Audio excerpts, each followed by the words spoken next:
அது உண்மையிலேயே திராவிட முன்னேற்ற கழகத்திற்கு அதனுடைய ஜனநாயக போராட்டத்திற்கு கிடைத்த வெற்றியாக நாங்கள் பார்க்கிறோம். எந்த ஒரு தமிழ்நாட்டு குடிமகனுடைய வாக்கும் விடுபடக்கூடாது என்பதில் நாங்கள் உறுதியாக இருக்கிறோம். அந்த பயணத்தில் முதல் வெற்றியாக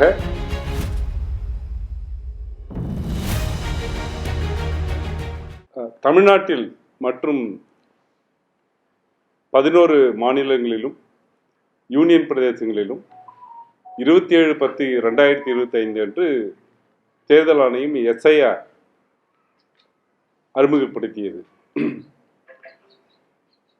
அதை அறிமுகப்படுத்திய நாளிலிருந்தே திராவிட முன்னேற்ற கழக தலைவரும் தமிழக முதல்வரும் ஆன திரு மு.க. ஸ்டாலின் அவர்கள் இந்த SIR நடைமுறை, அதனுடைய கால அளவீடுகள் நடைமுறைக்கு ஒவ்வாதவை என்பதை மீண்டும் மீண்டும் வலியுறுத்தி வந்தார்கள். திராவிட முன்னேற்ற கழகம் ஒரு தூய்மையான வாக்காளர் பட்டியல் இருக்க வேண்டும் என்பதையே மிக நீண்ட காலமாக வலியுறுத்தி வருகிறது. இறந்து போன வாக்காளர்களை நீக்க வேண்டும், இரட்டை பதிவு இருக்கக்கூடிய வாக்காளர்களை நீக்க வேண்டும், குடிமாறி சென்றோரை நீக்க வேண்டும் என்று வெகு நீண்ட காலமாக, சொல்லப்போனால் 2002 கடிதங்கள் எழுதி கொண்டிருந்திருக்கிறோம், வழக்குகளும் தொடர்ந்திருக்கிறோம். இந்த நிலையில் SIR-ஐ அறிமுகப்படுத்திய போது ஒரு தூய்மையான வாக்காளர் பட்டியல் வேண்டும் என்பதை நாங்கள் வரவேற்றாலும் கூட இந்த வழிமுறைகள் சட்டத்திற்கு புறம்பாக இருக்கிறது, பல வாக்காளர்களை நீக்கக்கூடிய அச்சம் எழுகிறது, மேலும் தகுதியில்லாத வாக்காளர்களை சேர்ப்பதற்கான வழி காட்டுகிறது என்பதை எடுத்து சொன்னோம்.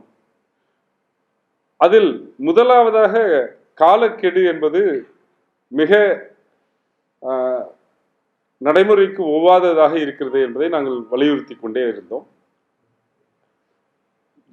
கழக தலைவர்களுடைய வழிகாட்டுதலின் பேரில் வழக்கு தொடரப்பட்டது. ஜனநாயக முறையில் கூட்டணி கட்சி தலைவர்கள் அனைவரும் கூட்டம் கூட்டி அறப்போராட்டம் நடத்தினோம். இருந்தாலும் கூட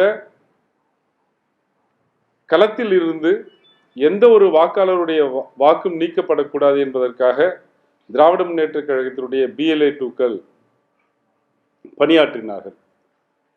இருந்தாலும் கூட ஒவ்வொரு நாளும் தேர்தல் ஆணையம் எவ்வளவு படிவங்களை வழங்கினோம், எவ்வளவு படிவங்களை கணினி மயமாக்கினோம் என்ற ஒரு கணக்கை தந்து கொண்டே வந்தார்கள். ஏறக்குறைய 95% மேலான படிவங்கள் வழங்கப்பட்டு விட்டன என்று சொன்ன தேர்தல் ஆணையம் கணினி மயமாக்கப்பட்டது ஏறக்குறைய 75% வரை கணினி மயமாக்கிட்டு இருக்கிறோம். அந்த திரும்ப பெறப்பட்ட படிவங்களை சென்னையில் 55% மட்டும்தான் கணினி மயமாக்கப்பட்டிருக்கிறது. ஆனால் எத்தனை படிவங்கள் அல்லது எத்தனை சதவீத படிவங்கள் திரும்ப பெறப்பட்டன என்ற கணக்கை தேர்தல் ஆணையம் தரவே இல்லை. எவ்வளவு கொடுத்தோம் என்று சொல்கிறார்கள், எவ்வளவு கணினி மயப்படுத்தினோம் என்று சொல்கிறார்கள், எவ்வளவு திரும்ப பெற்றோம் என்பதை சொல்லவே இல்லை. இது பல வாக்காளருடைய வாக்குகளை நீக்கிவிடும் அச்சம் இருக்கிறது. மேலும் பெறப்பட்ட படிவங்களை கணினி மயமாக்குவதில் மிகுந்த காலதாமதம் நாங்கள் உணர்ந்தோம். அதனால்தான் மீண்டும் மீண்டும் இந்த கால அட்டவணை சரியானது அல்ல என்பதை வலியுறுத்தி வந்தோம். மேலும் பருவமழை காரணமாக இந்த பணிகள் பாதிக்கக்கூடிய வாய்ப்புகள் நிறைய இருக்கிறது என்பதையும் சுட்டிக்காட்டினோம். அதற்கு ஏற்றாற்போல் தற்போது வந்திருக்கக்கூடிய புயலும் அந்த பணிகளை பாதிக்கக்கூடியதாக இருக்கிறது. இந்த நிலையில் தேர்தல் ஆணையம் திராவிட முன்னேற்ற கழகத்தினுடைய அந்த நியாயமான வாதத்தை ஏற்று ஒரு வார காலத்திற்கு இந்த கணக்கீட்டு காலத்தை நீட்டித்திருக்கிறது. அது உண்மையிலேயே திராவிட முன்னேற்ற கழகத்திற்கு அதனுடைய ஜனநாயக போராட்டத்திற்கு கிடைத்த வெற்றியாக நாங்கள் பார்க்கிறோம். எந்த ஒரு தமிழ்நாட்டு குடிமகனுடைய வாக்கும் விடுபடக்கூடாது என்பதில் நாங்கள் உறுதியாக இருக்கிறோம்.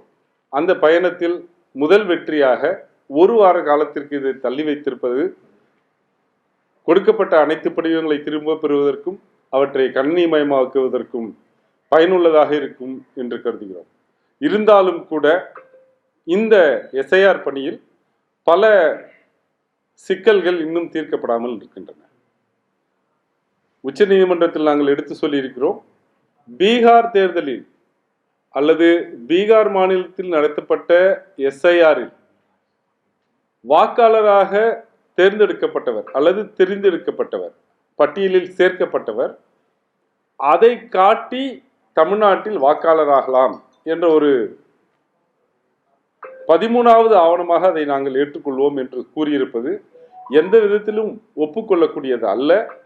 அதாவது அந்த வாக்காளர் பீகாரில் சாதாரணமாக வசிக்கக்கூடியவர் என்பதை 1ஆம் தேதி ஜூலை மாதம் 2025 அன்று தேர்தல் ஆணையம் அறிவித்து, அந்த வாக்காளர் நவம்பர் மாதத்தில் பீகாரில் வாக்களித்துவிட்டு அதே நவம்பர் மாதத்தில் தமிழ்நாட்டில் நடத்தக்கூடிய எஸ்ஐஆரில் சாதாரணமாக வசிக்கக்கூடியவர் என்ற தகுதியை பெறுவார் என்பது எந்த விதத்திலும் ஒப்புக்கொள்ளக்கூடியதாக இல்லை. இது போன்ற பல காரணங்கள் இருக்கின்றன. அவற்றை எடுத்து சொல்லி உச்ச நீதிமன்றத்தில் நாங்கள் 4ஆம் தேதி எங்களுடைய வாதத்தை எடுத்து வைக்க இருக்கிறோம். செய்திகளை உடனுக்குடன் தெரிந்து கொள்ள கீழ்கண்ட கேபிள் மற்றும் டிடிஹெச் நெட்வொர்க்குகளில் எம்நாடு செய்தி தொலைக்காட்சியை காணுங்கள். பாதகம் செய்பவரை கண்டால் நாம் பயம் கொள்ளலாகாது பாப்பா. மோதி மிதித்து விடு பாப்பா, அவர் முகத்தில் உமிழ்ந்து விடு பாப்பா. அண்மை செய்திகளை உடனுக்குடன் தெரிந்து கொள்ள இணைந்திருங்கள் எம்நாடு தொலைக்காட்சியுடன்.